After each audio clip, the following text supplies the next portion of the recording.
Xcavius is here, and as is Serp. Hello to you both. La-Mulana, 59 hours in.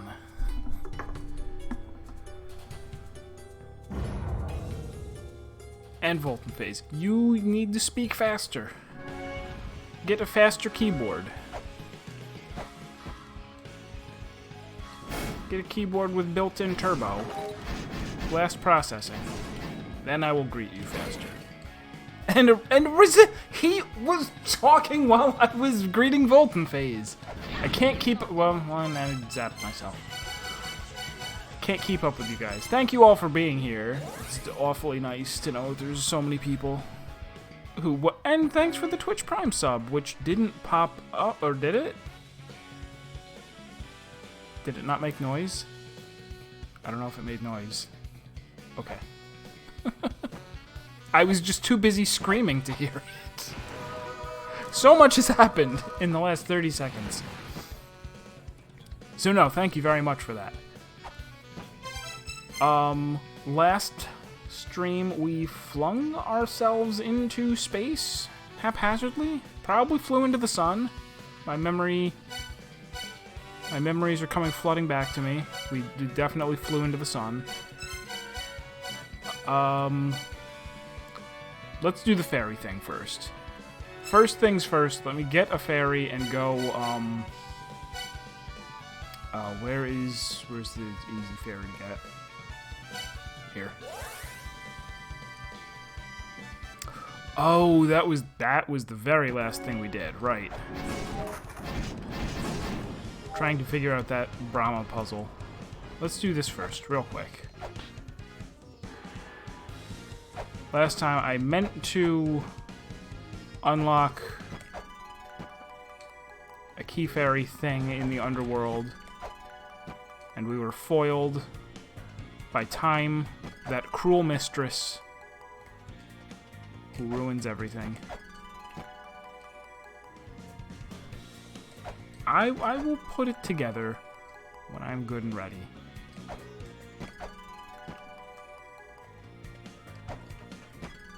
There's the purple. Now how do I get there? The underworld and then a certain direction.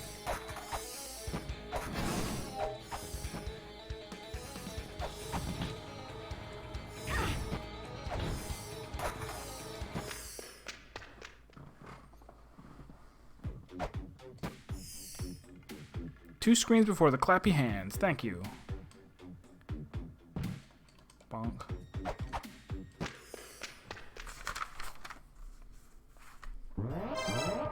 Which is where?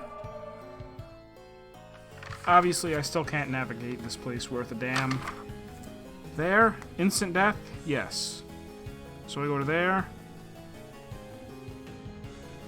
We're gonna go to the top right warp and then make our way down.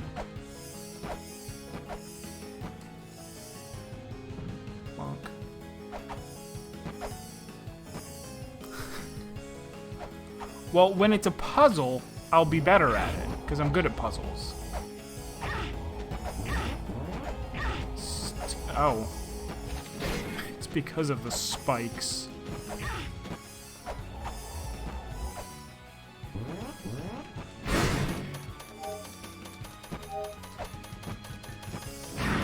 Oh, I did it again for no reason.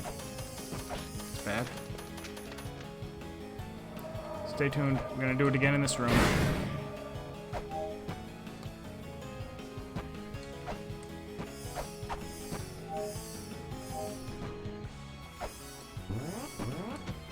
Not in this room, though, because I think I'll die from it. She's doing it. She did it. Chesto.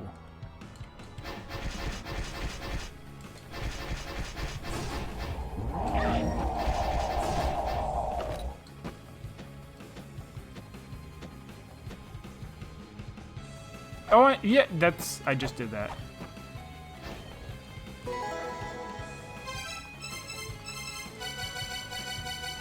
And just call me Spalder Man. Damage dealing shadows with each strike. Will that ignite gas? It will not. Now to make my escape. Ow.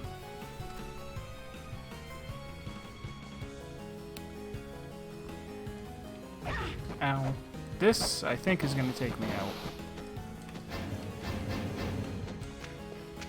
Out? Yes. Shadow bustable.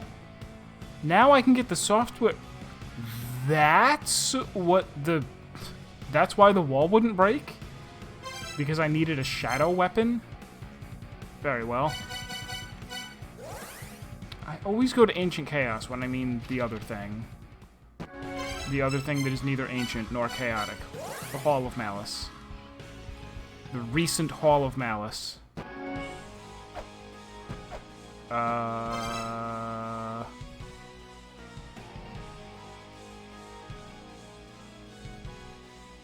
Probably down.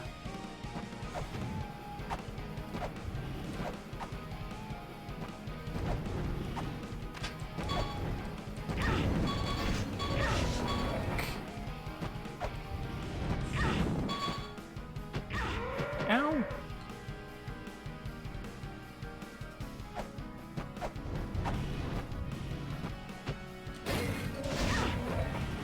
Out of my way.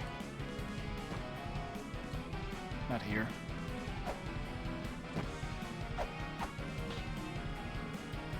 Pre-order. Oh, wow. You actually get... Who? Oh, no. I'm thinking of, For a moment, I was thinking of the video card that nobody has, except for artificial intelligence. This was the wrong way.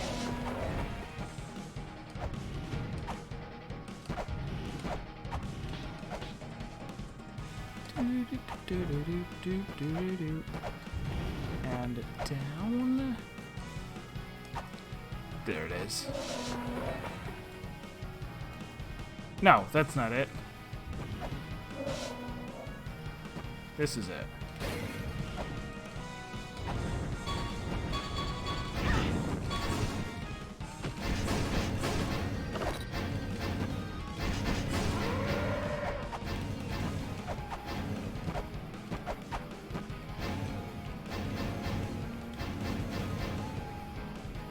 I need fire too, shadows and fire.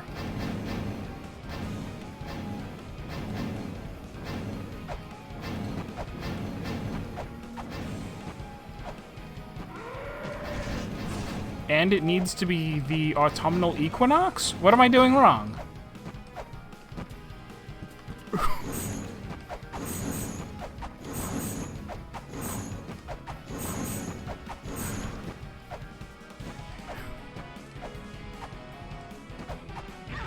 See, the joke is that it actually was the autumnal equinox yesterday. Miracle Witch. I forget why I wanted it.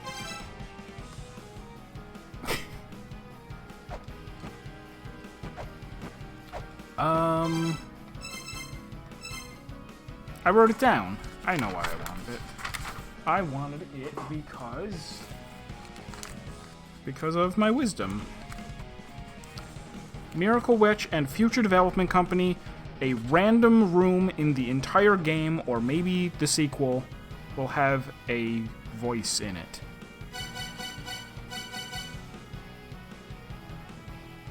And Miracle Witch plus Mikuri Master guarantees a key fairy.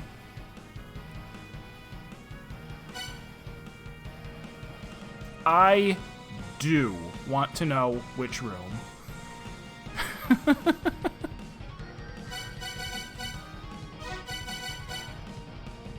Oh, it's 400. I don't want to care. I don't know what I these do.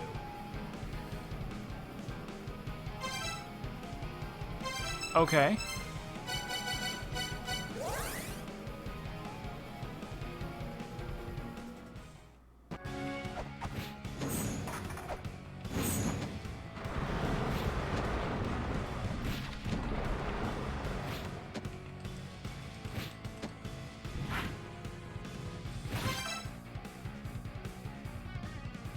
Is this the right way? Of course not.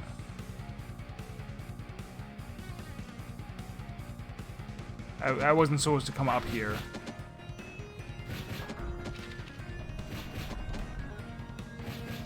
Zero out of 10. Finally a perfect spike score. It's right down here.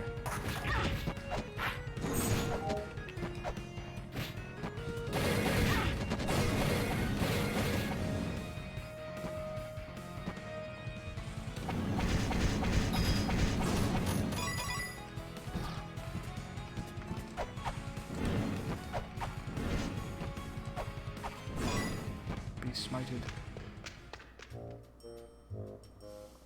Ah, Negro's first Flash game. In this puzzler, you can't control the protagonist directly. You use the mouse to open and close doors and windows, scaring them towards the goal instead. After creating the original La-Mulana and basking in the critical acclaim that followed, we had a realization. What if we used the internet as a medium to sell our own titles?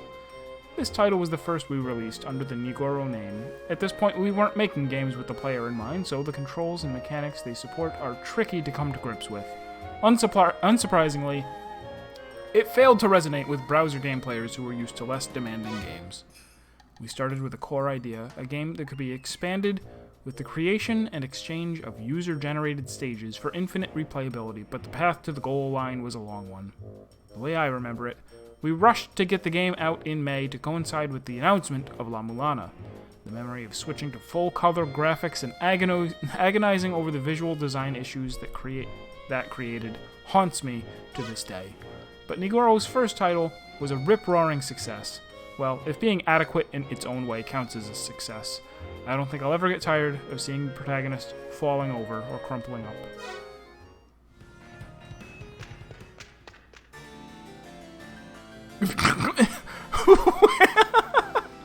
Wait, that's right. The description of this game, either in this one or the previous La-Mulana, said something about, it's about women slapping each other. Nigoro's second Flash game, it's a slaptastic fighting game where you swipe the mouse to smack your opponent. Our previous title was convoluted, so we approached this game with accessibility in mind. Someone actually remade this game with La-Mulana characters. Wonderful. Hence the one-handed mouse control scheme. We kind of just threw ideas together as they came to us, and the result was a premise where noble women competed in the time-honored tradition of bitch-slapping each other. That, and the story that followed from it, may have made it a hit. At the time, most people knew us for this game, rather than La-Mulana, making it a sort of bastard poster child for the studio. The back end was streamlined, which made it possible to add extra story routes or characters with a simple data swap. So we started taking any opportunity we could, a new La-Mulana promotional tie-in or anything else, to add to our spin-off lineup, starting with Rose and Camellia 2. We had plans for a smartphone game that came and went twice. We even drew up the characters and a story for a Rose and Camellia 3, but it never saw the light of day, which is a damn shame because I was looking forward to laying the double slap mechanic on the world. Psh, psh.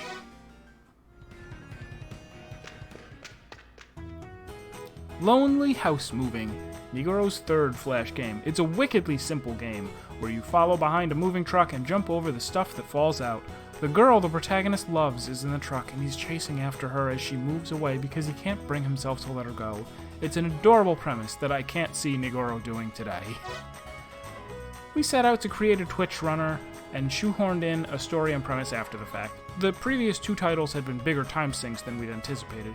Our solution was put out projects with short turnarounds but consistently, the first of which was this game, though along the way this simple project ended up having a hidden ending somehow. This game has a score ranking system which we hoped would engage players longer and more deeply. Day after day, the leaderboards would refresh with scores higher than anything the development team had ever seen. In fact, some of the scores were so high they defied logic. Still, the white-hot battle for top place had us on the edge of our seats.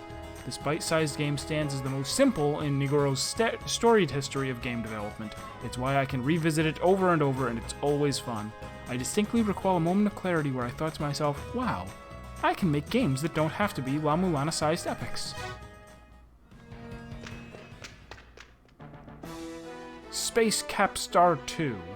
Negro's fourth Flash game. Take asteroid-style momentum-based spaceship control, add walls you need to avoid colliding into, and make it playable with a mouse. This was in development alongside Lonely House Moving. It had the same short turnaround philosophy behind it. Or it did, until our perfectionism got the best of us and somehow ended up with 15 stages and unique elements for each of them. Truth be told, this game was completed before Lonely House Moving, but the result of the original draft left much to be desired. Back then, it was a slow-paced, methodical game about advancing through a labyrinth. So we asked ourselves, what should we tweak to make it more interesting? Are there any interesting elements that should be kept in? That's when it hit us. What could be more entertaining than losing control of the spaceship and having it slam into walls at high speed? So we added almost tangible velocity to the mouse inputs. And from that emerged a game about slamming into walls hard and fast.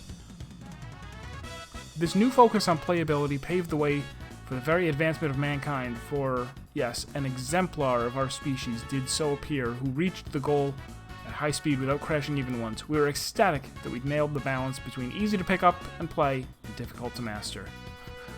I think I mentioned last time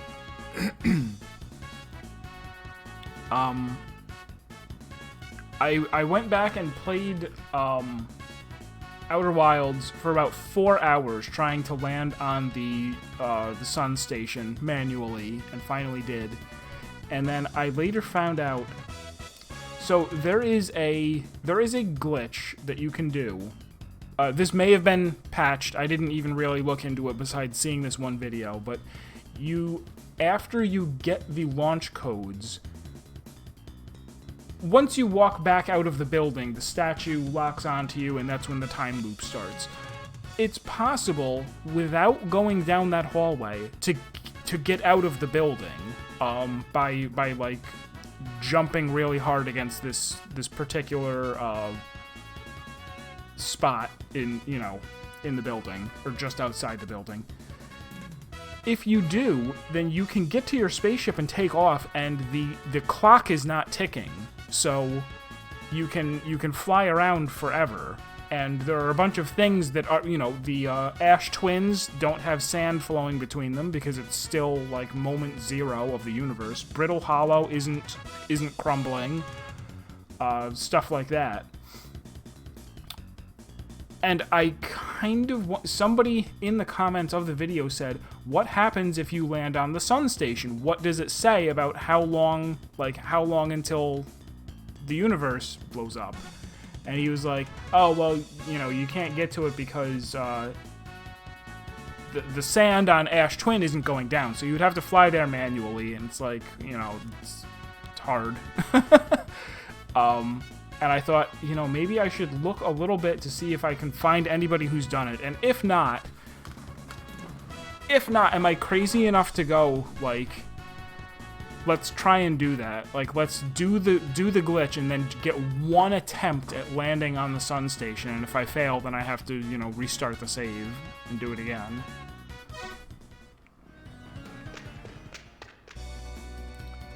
Mekurimasta. Negro's fifth Flash game. In this game, you flip the skirts of every girl you pass down the school halls. Is nothing sacred? The skirt flipping action is mapped to flicking the mouse upwards. Precise mouse movements are required, but the stage scrolls by at lightning speed, making for an extremely demanding game. But maybe that messed up approach was just the ticket, because this title went on to be a poster child for Negro, right alongside Rose and Camellia. Negro had the dumbass niche covered. People of a certain age will remember how flipping skirts was a mainstay of anime and manga at one point. We got a bit carried away with that and ended up having a classic anime song played during the bonus and ending segments. And then we got swept off straight off? What? Then we got swept off straight off our feet and disappeared up our own asses when it came to the English version, which came complete with translated vocals. We thought we would have to change the settings for the international release, as high school girls are considered children abroad, but hey, all's well that ends well. I made a point of allowing the player to choose their preferred style of panties along with difficulty, despite the fact that it has no bearing on the gameplay itself. This was a calculated move. made in full knowledge that streamers would stream and upload videos of their specific panty preference. You do that. Bounce Shot, Nigoro's 6th Flash game, a shooting game that plays out on a fixed screen where you destroy the walls. You control your unit with lateral mouse swipes. The unit tilts depending on the speed it is moving, altering your firing angle. That actually does sound like a lot of fun. Your projectiles rebound off the edge of the stage, allowing you to take enemies down diagonally or even from behind. This game was supposed to be another simple, short turnaround project, but our creative juices were running dry at the time. Then we had the idea to mix and match multiple games, so we included a power-up that increased the number of projectiles you could fire. Couple that with the fact that you could kill yourself with rebound fire, and throw enemy chain explosions into the mix, and you have what we consider to be a fine blend of breezy action and nail-biting tension. Chronicus, hey, yeah, we are pretty close to the end, kind of. If I stop stalling, which I won't. But it only took one death to throw the player off their game, and the lack of continues added insult to injury. The simplicity of the game's design had us throwing moderation out the window again. If I remember correctly, we made 50 stages, 50 or so stages, or thereabouts. I don't remember the exact figure. We've never heard of anyone clearing every stage. The stage count and challenging gameplay simply make it impossible. It's also above and away the most generic-looking title Nigoro has put out, keeping it from the streaming spotlight.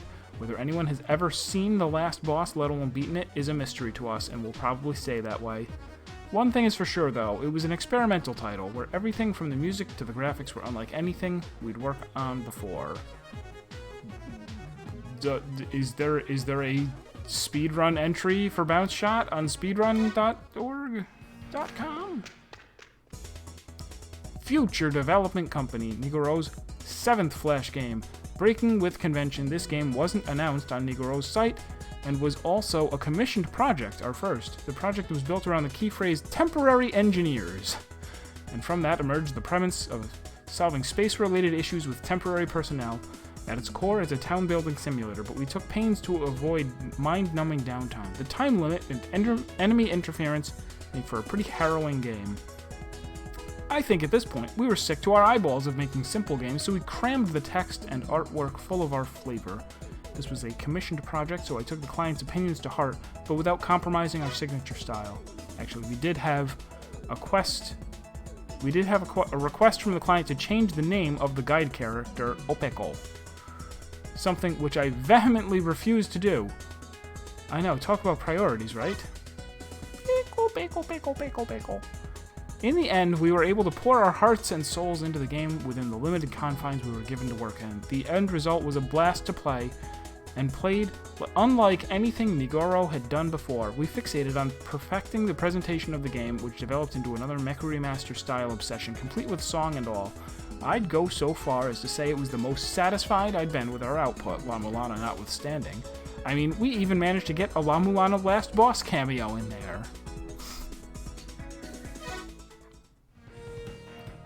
Miracle Witch. Nigoro's 8th Flash game, a 2D action RPG with puzzle-solving elements that depend on your mastery of magic to solve. This game came about as a way to replicate the experience of playing 2D ARPGs with a mouse. The game is controlled by mapping character movement to mouse movement and magic use to clicking. Every dungeon map is interconnected, allowing you to catch glimpses of places you won't be able to reach until later in the game, and giving the player something to be hyped for.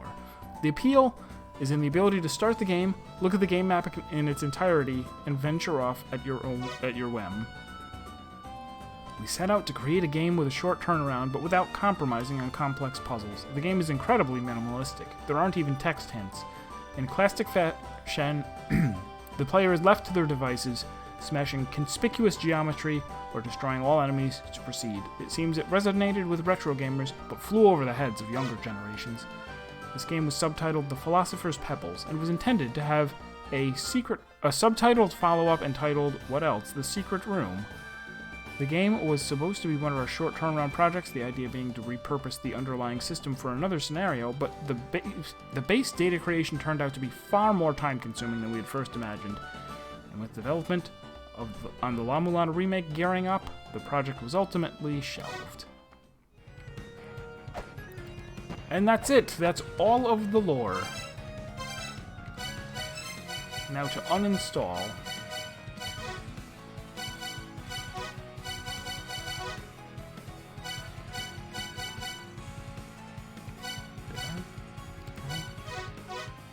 I don't know. Oh, doesn't matter. Okay.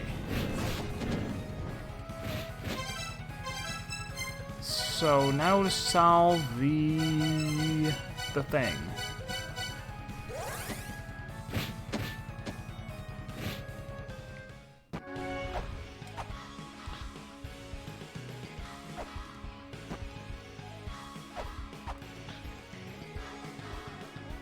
Alright, so each of these 5 lasers, 5 colored lasers, I can hit them to point them at a different thing. What shall be placed upon this arm is Satya Yuga, or that which represents the Age of Blessing, which is a particular material.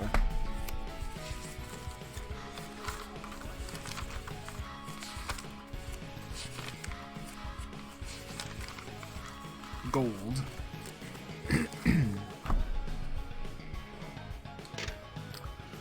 Treta Yuga, or that which represents the Age of Belief, which is silver. Dvapara Yuga, that which represents the Age of Tolerance, copper. Kali Yuga represents the Age of Worldly Desires, steel.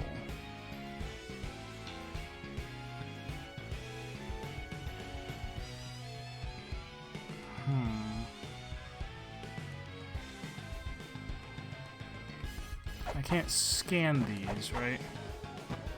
Where have I seen things that say purple, blue, red, green, and yellow? I don't know what it does. Obsessively, that's a stretch. I don't think it's an obsession. I also know silver equals... Treta silver equals sacred text, and Dvapara Yuga copper equals... tolerance and equals Kamandalu water pot. But I think those just get you the things.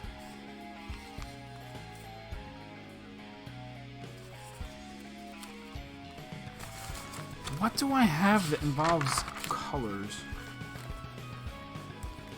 Oh, I see. That's all it does. Okay. Never mind then. Oh! Duh. Okay. Amaterasu, red light. Chaos, purple darkness. Abzu, clear water. Green snake. Okay. We got red, we got green. We've got, purple.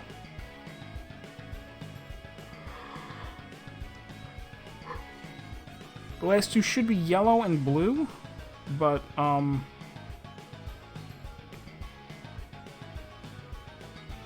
what we have left is clear water and Emir without a color.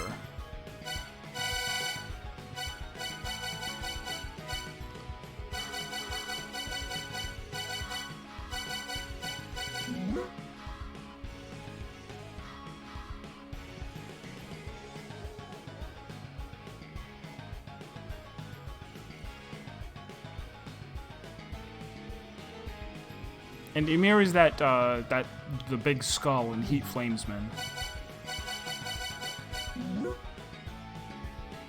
He sealed the light of the creation's origin in a golden egg. All was created from the colors of light emanating from the egg. The light the creator deigned to speak of.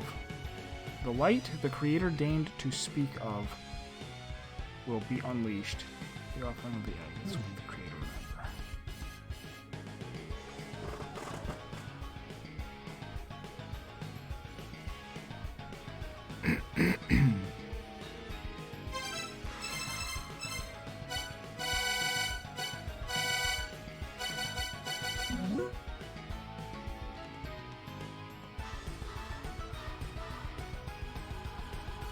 Illuminated all with a red light. Creation is fighting to protect.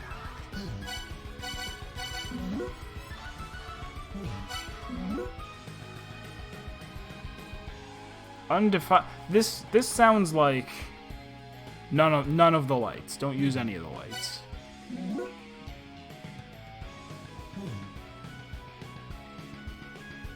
But there's 5 people.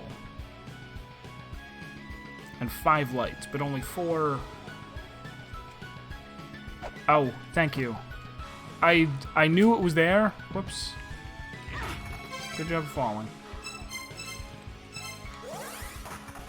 I at some point was like, oh, I need to go reread that.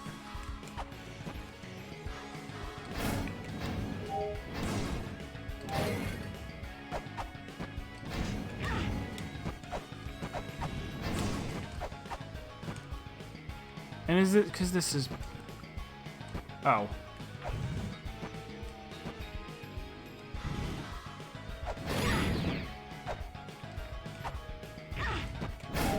Alright, that accomplished nothing. Why did I do it?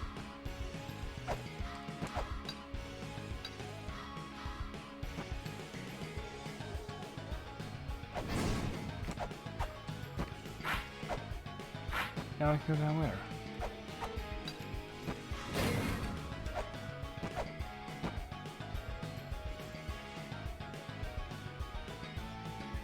I don't know.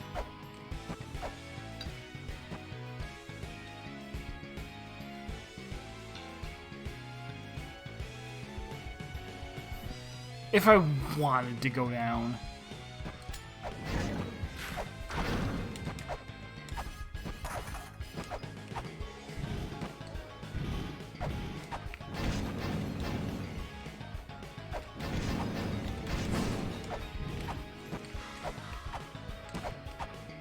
Don't kill me. Okay.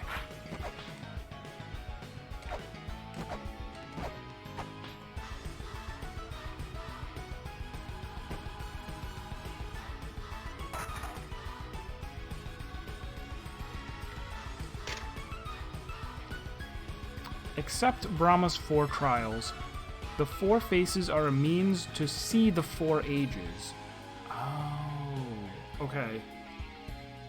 Sorry, my eye is dying. Please. I'll replace you with a robot eye if I have to. Ah. The 4 faces are a means to see the 4 ages. Place the correct offering in the correct hand for the correct age. Right, so it's not get everything lined up correctly. It's put the right lasers on the right thing and then hit it, and then rotate this face to the next one. That makes more sense.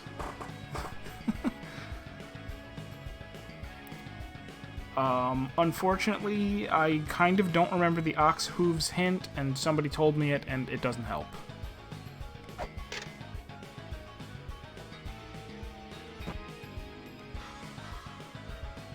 I can identify these as being different. One of them is gold. Okay.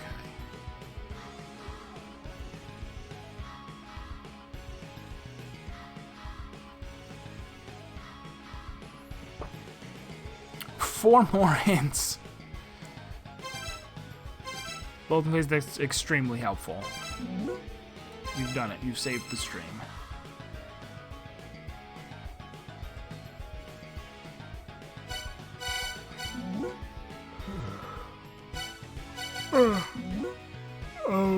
This isn't... This is related to some other puzzle. No?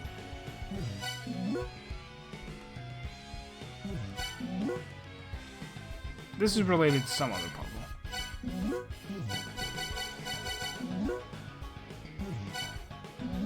That's another puzzle. That's something. That's... What's the name of the room that I'm in? Brahma's Trial.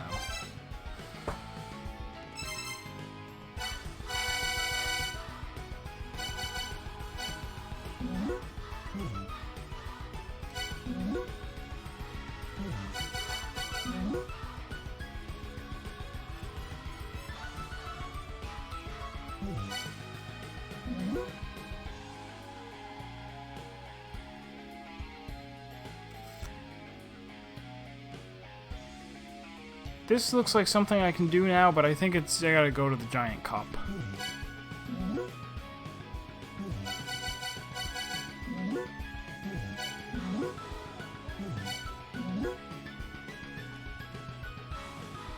I am in neither of those rooms. There's 5 hints, 6 hints.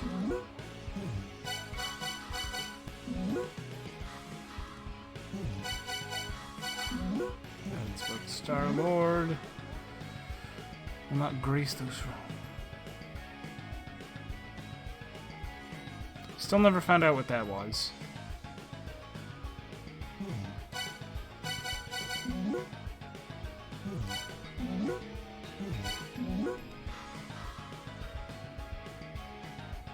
Worldly desire.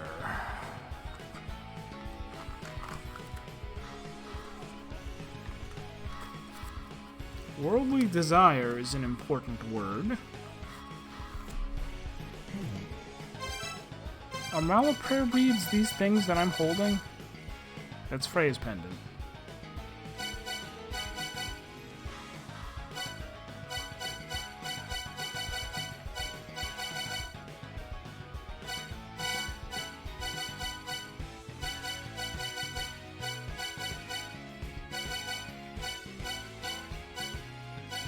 Alright, I need a nudge here. If this is related, what is a Mala prayer bead? Have I seen those ever?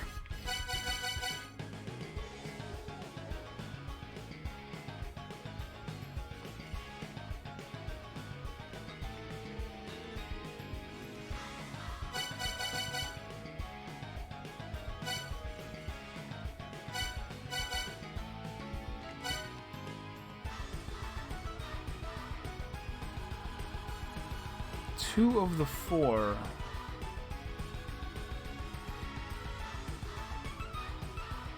So like the symbol? Just the symbol that's on each of the Yuga wheels is called a prayer bead.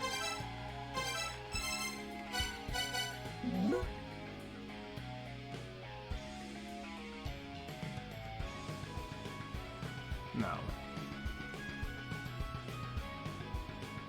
Oh, on one of the... Oh, okay.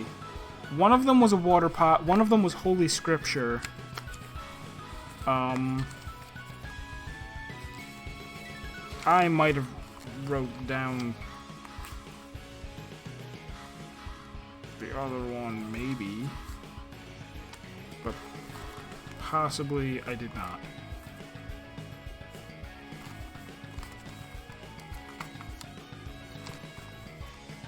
I could go visit them real quick. It's not gonna be quick.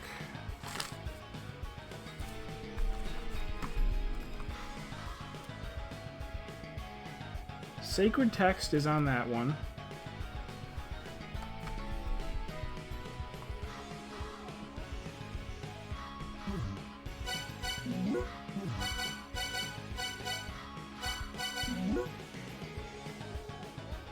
And this is also, like you said, this is the same, this is a similar hint where they say, here is a thing. Oh, blessing! Blessing is also one of the things. Okay. I see.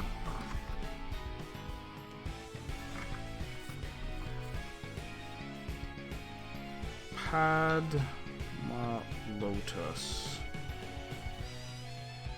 And Worldly Desires, Mala Prayer Beads. And I don't have the other 2. Okay. They're just somewhere. Somewhere I found a thing and said, that's not important. I can beat the game without knowing that.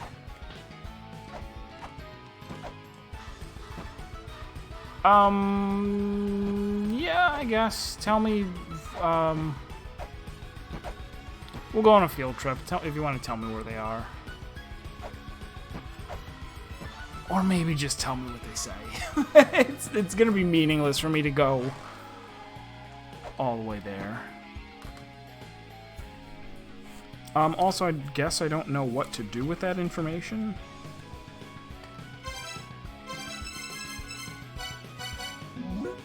Because even if I fight and lives... Oh, no, those are not meanings. Fight and lives? What was the other one? Life and chaos. These are also not things. Oh, those are telling me the colors.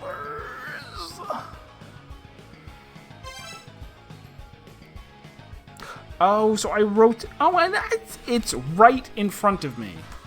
I held it up for no reason. Commendali water pot. Tolerance. Tolerance any battle underlined that provokes chaos.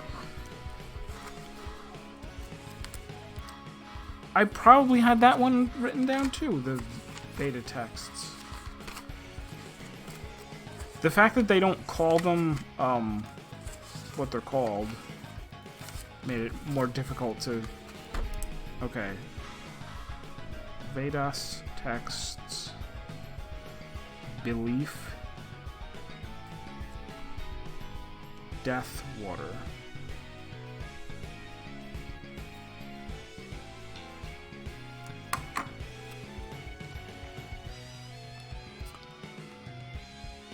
Well. Alright, so if this one is gold, I think.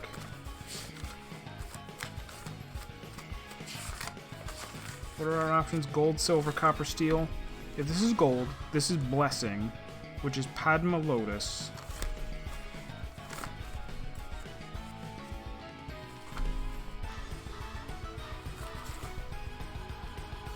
I'm gonna write this down over here.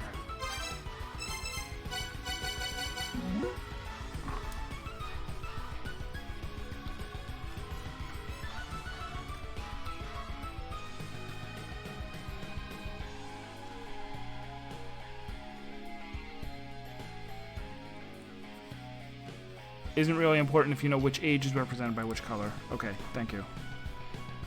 And,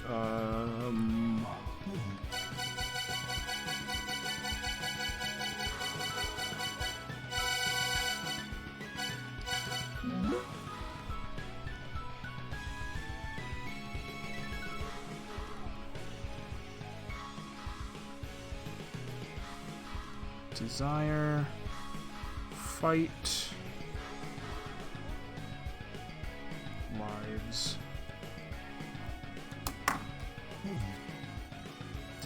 So with that in mind, gold, blessing, Satma Yuga, life and chaos. So somehow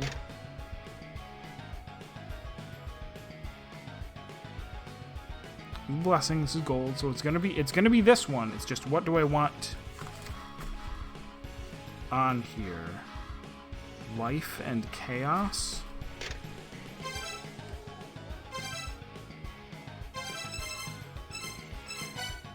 I mean, one of the guys is called Chaos. Lives. Lives are born from that creation. Protection. Death. Oh no, wait. He's asking everyone what creation is.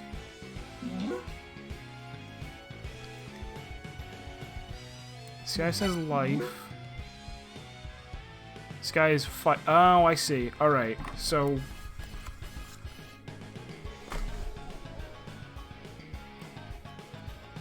There's too much stuff to write down.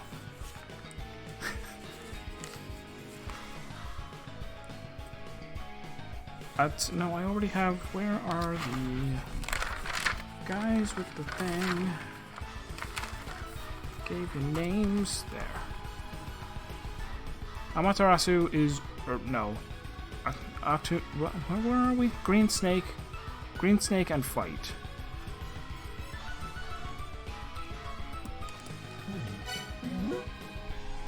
This guy is Red Light and Lives.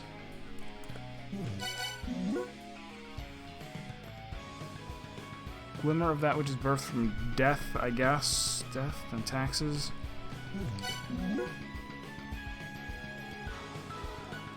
Clear water. Not really. No, doesn't matter.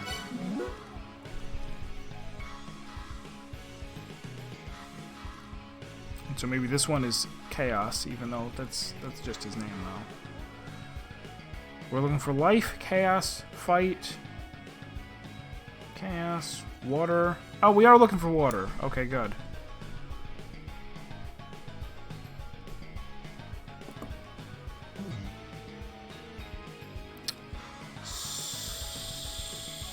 So, to put it all together, we're on gold, which is blessing, which is Padma Lotus, which is life and chaos, which is red and purple.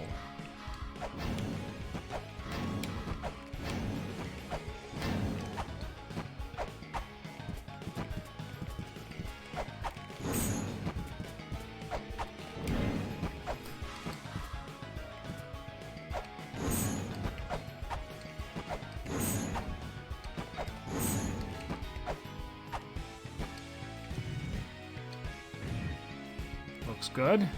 Looks like a lotus. Maybe?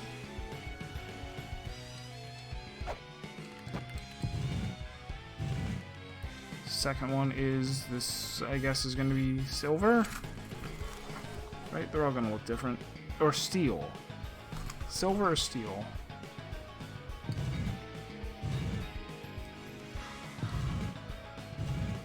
That one is steel.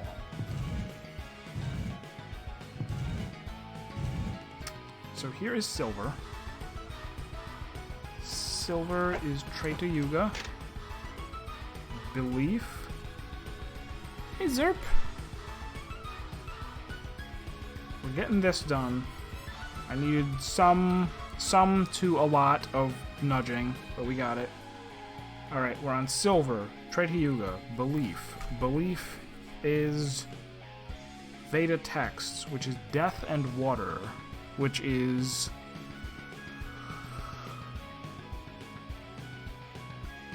you're gonna have to be green, I guess.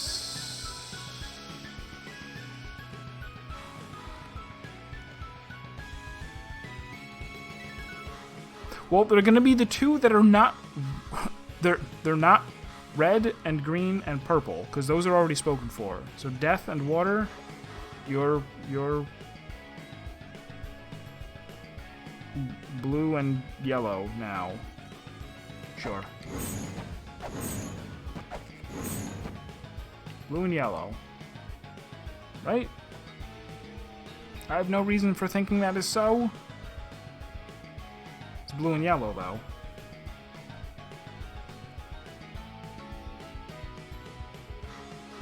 Am I making this up?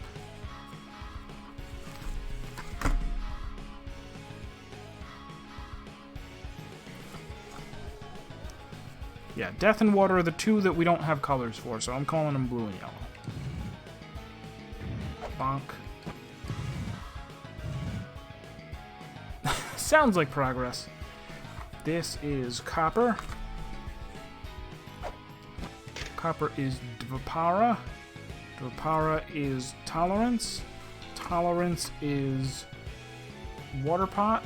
Water pot is battle and chaos, which is green and purple. Oh, how convenient.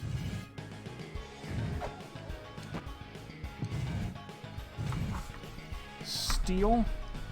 Steel is Kali Yuga. Oshiete Kure. Worldly desires. Worldly desires is prayer beads. Fight and lives. That's red and green. Red and green.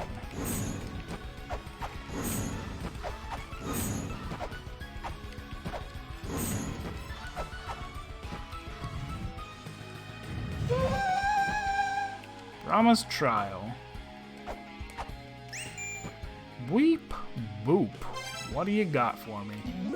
You passed Brahma's Trials with flying colors. I wonder what that's a picture of. Could it be a full map of Eg-Lana? And what are those red and blue lights? They probably represent certain locations. Try checking it against the map on your tablet. You may figure something out. I'm sure I will. No, I won't. Is this...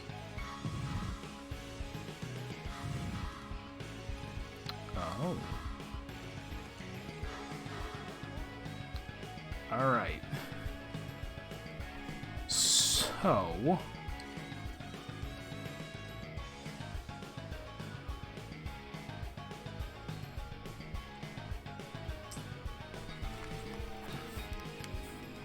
Yes. Oh, I thought it was the other way around. I thought the dragon was biting the fiend. Oh well, either way. Okay, so now, let's take each of these things and sketch approximately where I think it's talking about. Starting with...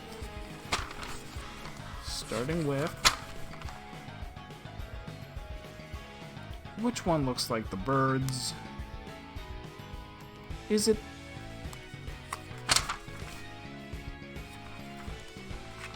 I want to say it's Anfwin, but they're such vague shapes.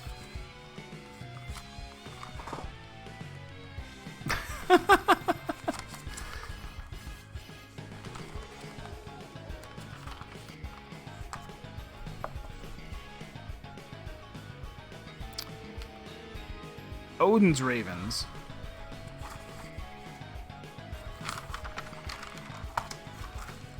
I guess that's the Divine Fortress. All right, how can I note this? Oh my God, are the colors gonna matter too? Who knows?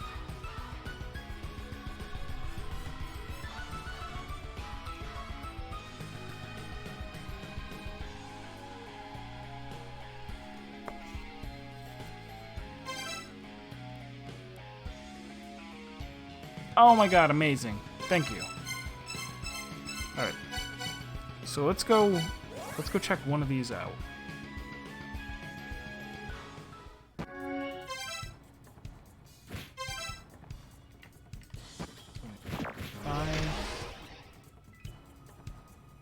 Oh, okay. You didn't mean like it shows up on the tablet, but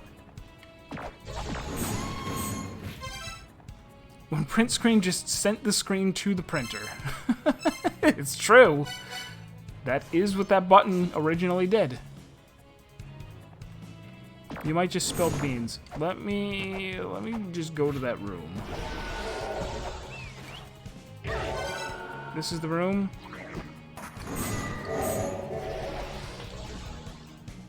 I mean, this looks like the room. I wish it was this room, because I want this room to open. But no, I think this is the room. And this is where I...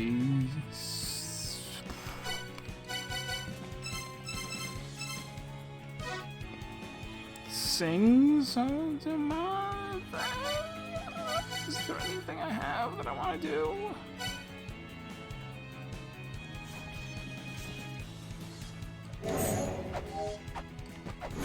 This seems to be the place, I'm gonna say.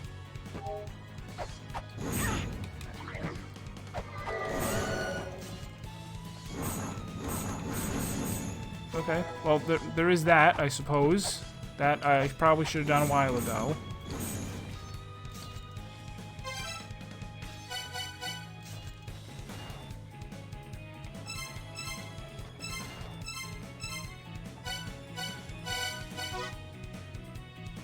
Huggin' and muggin'.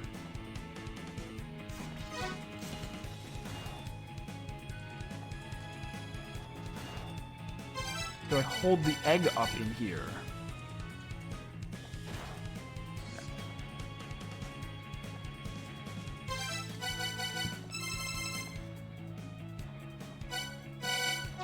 For no reason. Is it mother? Is it child?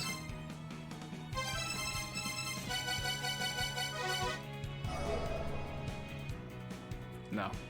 Alright, well, spill the beans. Each of these is... This isn't a puzzle anymore. They represent mantras and crystal skulls. Their locations are marked in red and blue on your map. So it added...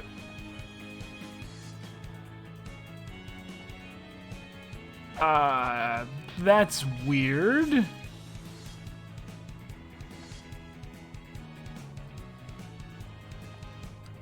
I guess if I had gone to I would have needed to go to a couple of these rooms before I was like, these are all the rooms that have the mantras in them.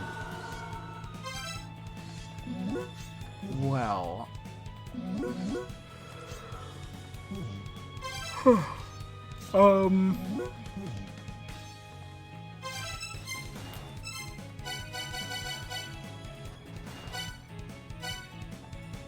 So, do I suspect that...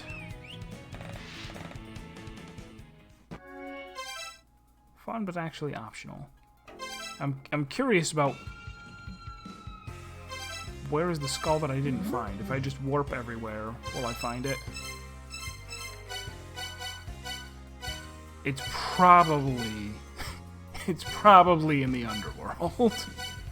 Which I can't warp to without being unable to warp out.